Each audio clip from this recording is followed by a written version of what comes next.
Okay, so welcome to a game I did not expect to have so much fun with. Blood of Miran is one of those rare surprises that come along in the industry every so often, where you can feel the passion of the team bleeding through every frame of the game. It's not a massive project with hundreds of developers, and it doesn't have the weight of a billion-dollar publisher behind it, but that's exactly why it stands out. This is a project built from the ground up by a small team with a vision, and after getting hands-on time with the game early, I can honestly say it has more heart and ambition than a lot of the polished committee designed games that flood the market. The first thing that strikes you about Blood of Miran is the setting. The developers have crafted a world that feels instantly fresh while at the same time tapping into that nostalgic vein we all know. Think about the first time you played the original Assassin's Creed, with its Middle Eastern architecture, the bustling towns, the winding alleyways, the rooftops that invite you to climb, or think about the classic Prince of Persia with its sense of ancient mysticism and brutal traps lurking in the shadows of palaces.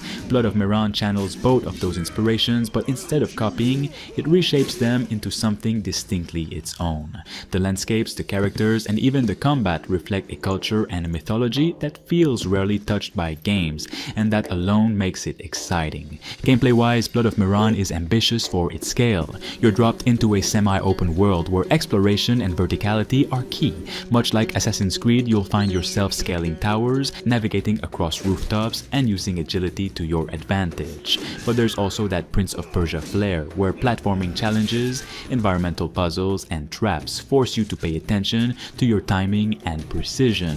It's not just about running and climbing, it's about surviving in environments designed to test your reflexes and your wits. Combat is another area where the game really grabbed me. It's weighty, deliberate, and brutal in the best way possible.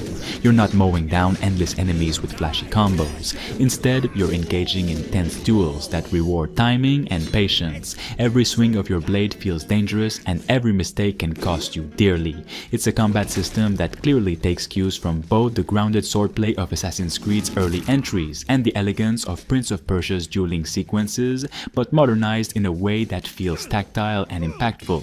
Now let's be real here, the game isn't perfect. Playing it early, I've run into bugs, optimization issues, and moments where you can tell the polish isn't quite there yet. Sometimes animations don't sync up, sometimes frame rates dip, and sometimes little rough edges pull you out of the immersion. But that's the reality of a small team working on a big vision.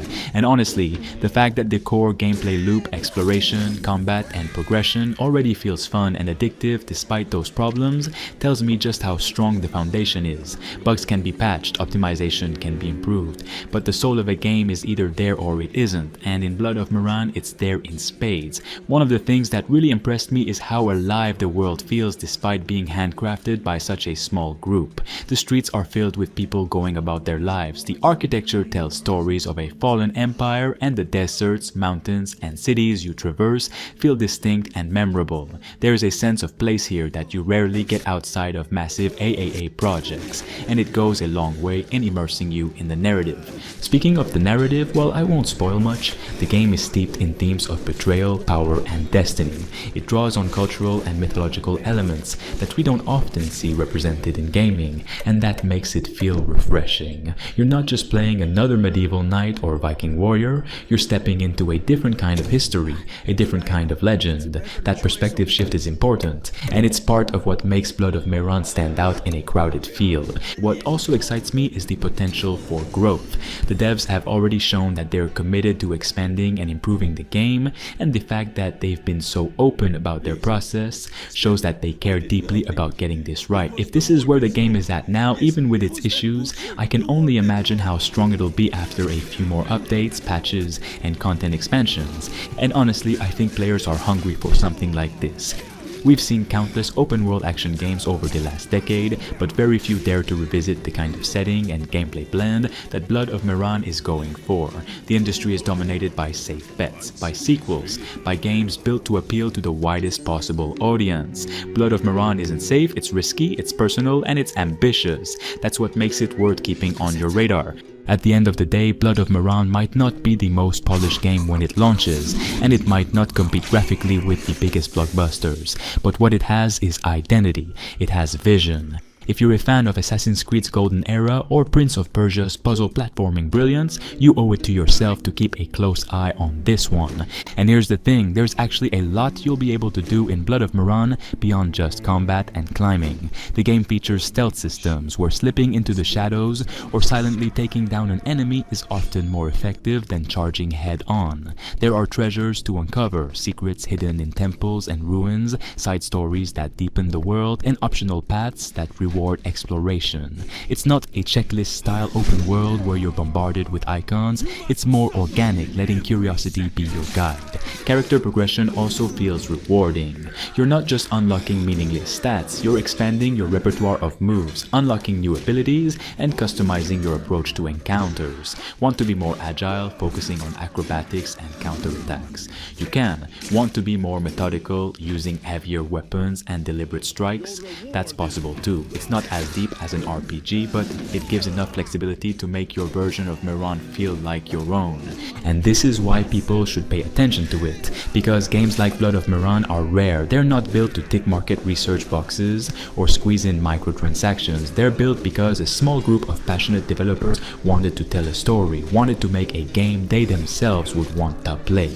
Historically, it's often these small indie teams who take risks, who deliver the settings and gameplay ideas that AAA studios are too hesitant to try. That's why this feels special. It's not just another game, it's a labor of love. If Blood of Meran gets the support it deserves, it could become the start of something bigger, something truly unique in gaming. And for players, it's a chance to be part of that journey from the ground floor, to experience something that feels both familiar and refreshingly new at the same time. Now guys, please enjoy these gameplay moments.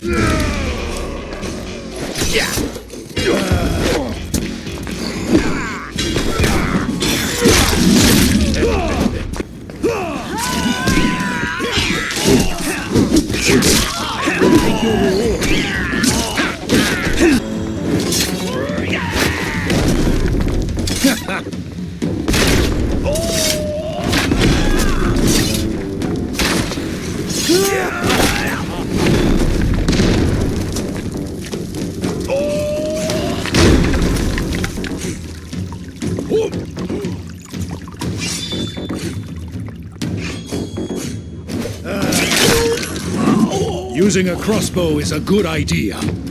Idle rebel will be severely punished. His corporate condemned to die.